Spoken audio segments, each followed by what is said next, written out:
मूर्ति की पूजा, चित्र की पूजा तब तक करनी चाहिए जब तक चरित्र में सचित्रपति ना हो गए। शेष बची हुई पूजा यदि सचित्रपति की कर दी जाए तो धर्म नष्ट नहीं होगा। गोपियां तुम्हारी तरह ताली बजाने लगी। अब आगे की बात सुनो। सब गोपियां भगवान के चरणों में लेट गईं।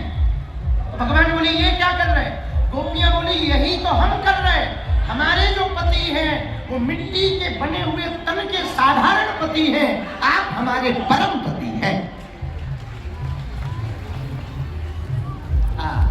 इसलिए हम आपके चरण शरण में हैं, इसलिए हम आपके चरण शरण में हैं। इतना कहते ही भगवान भी बड़े प्रसन्न हो गए। बोलो वृंदावन बिहारी। आज की कथा के मध्य में बड़ा अनुग्रह करके श्री धाम वृंदावन से हमारे भ्राता श्री पूज्यपाद श्री संजीव कृष्ण ठाकुर जी महाराज जी का दिन भर से आशीर्वाद मिल रहा है। और पुनः कथा के मध्य में आगमन हुआ। सीताराम बोल करके जोरदार ताली बजा करके हम सब स्वागत करें। और आज की हल्दी तो महाराज जी को अपनी हल्दी याद होवे ना होवे, और बागेश्वर धाम की मंडप की हल्दी जरूर याद रहे। कुर्ता फाड़ हल्दी। पर इस महाराज जी के कुर्ता फाड़ने में हमारा 1% योगदान नहीं, सिर्फ आंखों के अलावा संपूर्ण योगदान तिवारी जी का है। और महंत पूज्यपाद श्री राजूदास जी महाराज जी का है। ये दोनों लोग जबरदस्त हैं। हम ऐसी हंसी इसलिए नहीं करते हैं कि हमारा खुद का चीर हरण ना हो जाए, इसलिए हम बचे रहे। पर आपको तो हल्दी याद रहेगी रहेगी। जो कुर्ता फाड़ हल्दी लगी, हमें सूचना मिली है कि अभी जाते जाते भी आपके साथ कुर्ता तो नहीं फटेगा, पर ब्रज में होरी नहीं होती है, ब्रज में होरा होता है। पूरे विश्व में होती है होरी, ब्रज में होता है। जैसे हनुमान जी को भूख नहीं लगती है, लागी भूखा। हनुमान जी को भूखा लगता है, हनुमान जी को संत नहीं कहा, संता।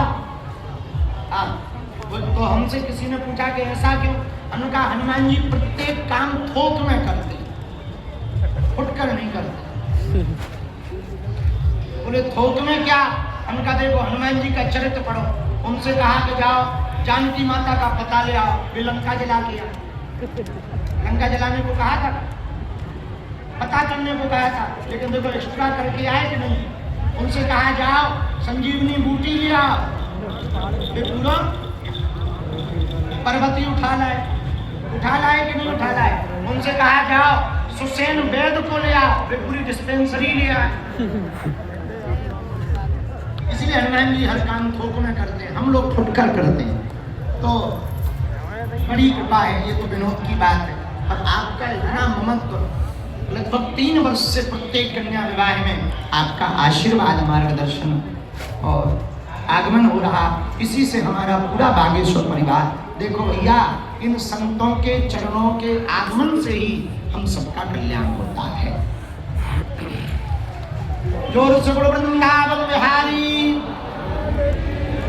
भैया पहले भवरास, बाद में भव महाराज। इस पे हम बहुत कम चर्चा आज करेंगे, क्योंकि आज बहुत महापुरुषों का भी आगमन है और आज कवि सम्मेलन भी है।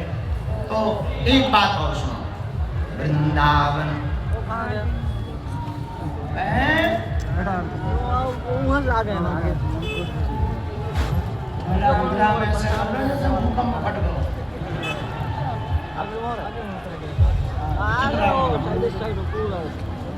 वृंदावन के रास में पहुँचे जाय महेश, मिल गोपियन के झुंड में हर गोपी को। श्री धाम वृंदावन के महाराष्ट्र में एक विचित्र गोपी आई। ठाकुर जी ने महाराज किया, विचित्र गोपी आई। विचित्र गोपी में कोई और नहीं, हमारे महादेव ही गोपेश्वर बनकर आए। हमारे भूत भावन यहाँ तो अपन